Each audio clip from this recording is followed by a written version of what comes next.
Greetings, lovers of lore. It's your host, Vicious Venus. I'm going to be talking about a pretty depressing book today, so grab your tissues and blankets. Today, I'm going to talk about the book They Both Die at the End by Adam Silvera. Keep in mind that this episode contains spoilers, and if you are 13 plus, then read the book before you listen. I'm saying 13 plus because this book contains some themes that may be unsuitable for children. More warnings. These are our opinions, not facts. Everyone is entitled to their own. If you do you and would love to share, feel free to message us or comment down below, depending on which platform you're using, to engage in some fun book-loving discussions.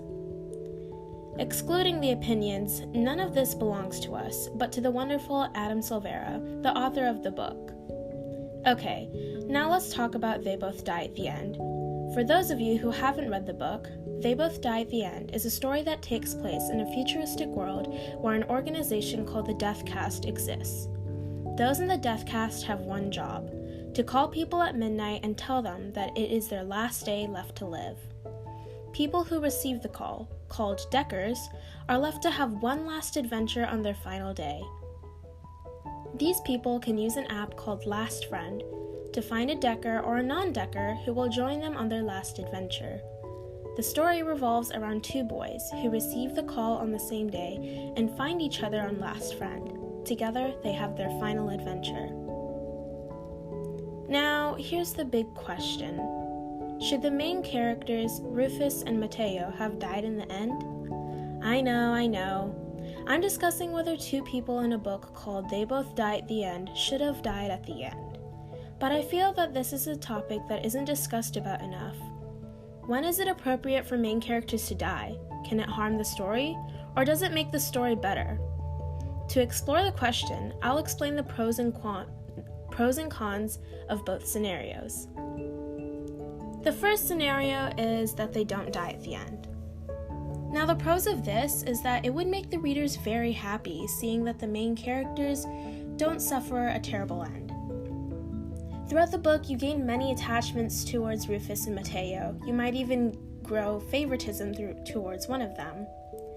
And seeing their interactions with their family and friends, and seeing the sadness and pain that they go through, it really makes you wish that they didn't have to die. Especially their deaths at the end, when Mateo starts a fire in his house by accident, and Rufus's devastation when he dies. It's really painful seeing them suffer through so much, especially when you gain such a strong emotional connection with them. It really does make it better for the readers if they don't die at the end. Honestly, it probably would have made me happy seeing them not die, because then I would have gotten to see them more often, and it would have made me happy knowing that somewhere they would have lived a happier life. The cons of this scenario is that it would go against the rules established in the world. It's already a solid fact that if you receive a call from the Death Caste, you are going to die that day. It wouldn't make any sense for Rufus and Mateo to disobey those rules, especially since they don't have any special circumstances. It simply wouldn't make sense, and it just wouldn't really help in their world, if you understand what I'm saying. Another con is that it would really diminish their development. Throughout the book, Rufus and Mateo learn what it really means to be loved and to love others. And all of that growth and character development, it would be tossed aside. It would be brushed off as if it didn't matter in the end because they still got to live. That day was supposed to be their final day, and if it wasn't, it would just lose importance. The relationships they have, and the relationships they gain, the relationships they lost, it would all mean nothing. The second scenario is the real ending: they do die. Now, there are actually many pros to this, despite such a tragic ending. The first pro is that it really does send the message of the story. Because of their death, we can understand that we need to value the people in our life and that we can't waste it away. We gotta do the things that we want to do before it's too late. Luckily for the characters in this book, they know when it is their last day, but for us, we don't have that privilege. Another pro to this ending is that it gives so much character development. In the beginning, Mateo is a shy, social, anxious teen, and he only stays in his house for the entire day, never comes outside, barely interacts with people, and has only one friend. But because of it being his final day, he wanted to be adventurous, he wanted to be more outgoing, which really prompted him to download the app Last Friend and find Rufus.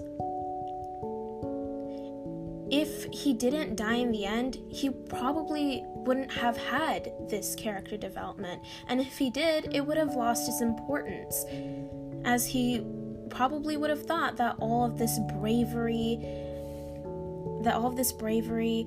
and moving out of his comfort zone would have been really useless. The character development we see in this story is very large.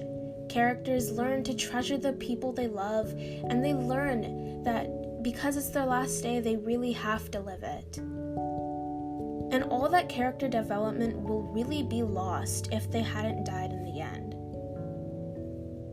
Another big pro is that it's a very unique way to explore characters, to see how people react when it's their final day. For people like Rufus and Mateo, they just want to live all the things that they didn't do. They just wanted to grow, and they wanted to find new things.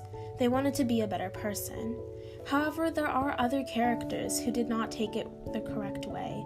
In fact, there is one person you see in the book who causes a huge explosion. He decides that his life isn't worth living anymore, and that if he were to die, he would die by his own hands. And he unleashes a bomb in an entire square full of people. People did die because of him, and since he was a Decker, he also died as well. Some characters grew, and some characters showed their true colors. And it was an interesting way to see how these characters reacted to a scenario like this. However, there is one con to this ending, and that is the emotional roller coaster. In the beginning of the book, it's very lighthearted, a little funny, but throughout the ending, it's very, very depressing, and it just hurts your heart to see these characters that you've loved go away and perish within mere seconds. The connections you see, they all get severed in just a few seconds, and it really throws you for a loop. It makes you question about the connections you have with other people in your real life. It really does make you think about if you should start living your life more, if you should start chasing your dreams more. The emotional roller coaster you have with the characters is also incredibly wild.